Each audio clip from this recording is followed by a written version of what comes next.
Catherine, and welcome back to my channel. If this is your first time seeing my face, hi, my name's Kat, and I run an internet musical theater cult. First we take over Broadway, and then the world. I'm curious, give this video a big thumbs up if you want to see that catchphrase come back, because I kinda want to bring it back. Today's video is brought to you in part by Green Chef, so thank you so much to Green Chef for supporting the Theater Thursday fam and helping to ensure that I can keep making videos and all of the geeky stuff that I do here on the internet. So today, I thought it would be the perfect time to talk about how to manage your time and how to basically manage your life as an actor. As a creative person, you're always trying to do 50 million different things, and honestly, it can feel really overwhelming at times. Question of the day, what is stressing you out? Let me know in the comments down below. Yep, really. It can be really difficult to share what's stressing us out, especially in this kind of built-up society that we've kind of decided that it's fun to be stressed out, and that shows that you're working really hard, but you're also not supposed to complain about it even though life can be super overwhelming at times. So tell me what's stressing you out in the comments down below. Hopefully it'll help lift a weight off your shoulders. Personally, I'm just stressed about this week. I have a bunch of deadlines with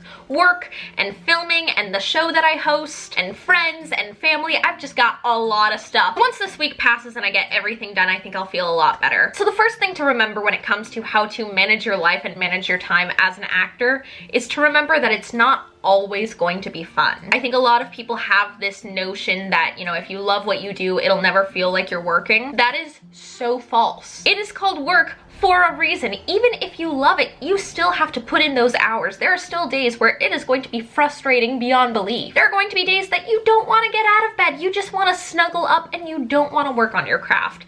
And that's okay. Having a bad day doesn't mean that you're going to have a bad month or a bad week or a bad year. And having a bad day or a day where you don't really feel inspired or connected to what you do doesn't mean that you're no longer in love with it. And I think that's kind of like the crisis a lot of young creative people fall into, is that they'll have writer's block, that they'll have an off day at rehearsal and they'll be like, oops, it feels like work, guess I don't love it anymore. There will be bad days and that is okay. Something that really helps me manage my life is my planner. I know a lot of people who use the calendar app on their phone or tablet or computer. Personally, I'm old school. I have a physical planner. I just like writing things down. I'm also very paranoid about like stuff getting deleted and then like missing a rehearsal or missing an audition or like, you know, whatever. So I do like to have that physical copy. That being said, I do also put a to-do list on my phone, but I'll talk about that in a second. So in my planner, and I'd really recommend doing this if you have a planner or just on your calendar app too, set a reminder a week before the big thing, whatever that thing is that you need to prep for. Let's say it's an audition or a concert. Give yourself a reminder 1 week before that. That way deadlines don't just creep up on you. So I've made a huge change this year, and I truly mean this year, like within the last couple weeks. It has changed my life, it has changed my productivity, it has changed my overall like vibe as a human, and that has been creating an automatic morning routine. When my alarm goes off in the morning, I get out of bed, I make my bed, I go to the bathroom, I brush my teeth, I wash my face, and then I go down for breakfast. Knowing the order in which I'm doing things and just doing it, I feel so much better. That means that within the first like 10-15 minutes that I've woken up, I've already crossed 5 things off my to-do list. And I'll admit it, in the past I have been that person who has just like sat on my phone scrolling through Instagram for the first 15 minutes,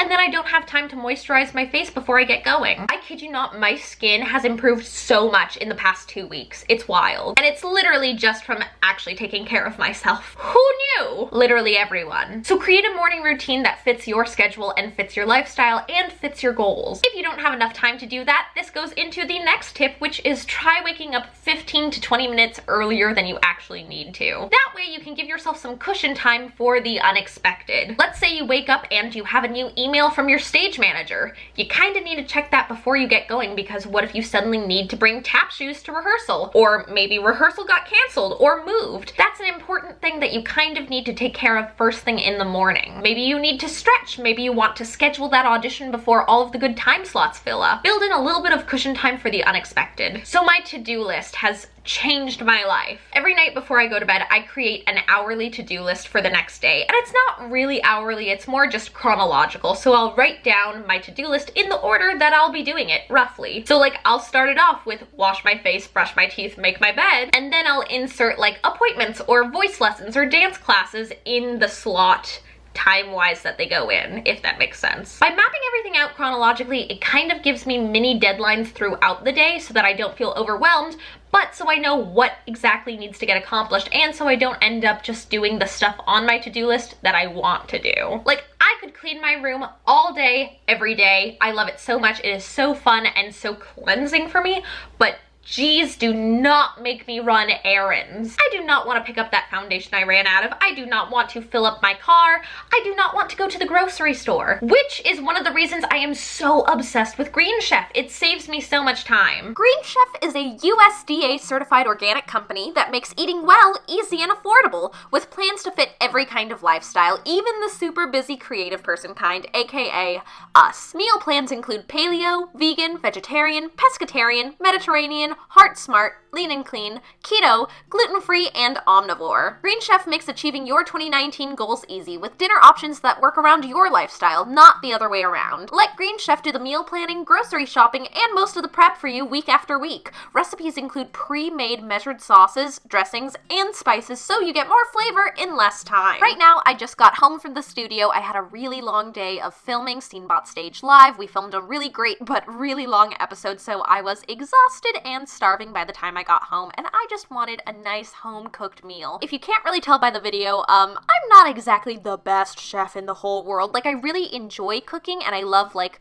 being part of the cooking process, but I'm not really the best at it, and that's what's kind of really cool about Green Chef, is that they lay out the instructions so easily so that even for someone who isn't that well versed in cooking, you can still make an amazing meal, and it looks really good too. If you want $50 off your first box of Green Chef, go to greenchef.us/KathSteele. Again, for $50 off your first box of Green Chef, go to greenchef.us/KathSteele. Thank you again to Green Chef for helping me make videos here on YouTube. Let's continue with the tips. Okay, this one has been my absolute saving grace, and that is putting whatever I need to memorize on my phone in one way or another. If I have a big monologue that I need to memorize, I'll just take a picture of it on my phone, and then I'll have a copy of that monologue with me. It's a perfect way to squeeze in a couple of extra seconds, especially when you don't want to lug your script around everywhere you go. In that same vein, something that has also changed my life is using the Voice Memos app on my phone. I'll use it to record harmonies, I'll use it to record music, I'll verbally say out choreography and blocking in time with the music, and sometimes I'll even record my lines and lyrics on it. If you guys didn't know, I live in Los Angeles, which means I spend approximately 75% of my day stuck driving in traffic, so I can actually use that time to learn stuff. So whenever I'm in the car, I'll just hit play and review my music or review my lines hands-free. It's been such a game changer. Oh, that kind of goes along with the last tip. Find extra moments for productivity. In those moments where you would usually just like pull out your phone and scroll through Twitter absentmindedly, take that time to answer emails, take that time to study for that test that you know that you have to be ready for even though you have rehearsal. I used to do that at rehearsal all the time. I would open up the notes app on my phone and I would start typing out essays on my phone for class while I was backstage. Obviously, only do that if you are totally off book, if you are ready to go and you know it's not going to disrupt your creative process. But if you're just going to be in a hold while they fix something,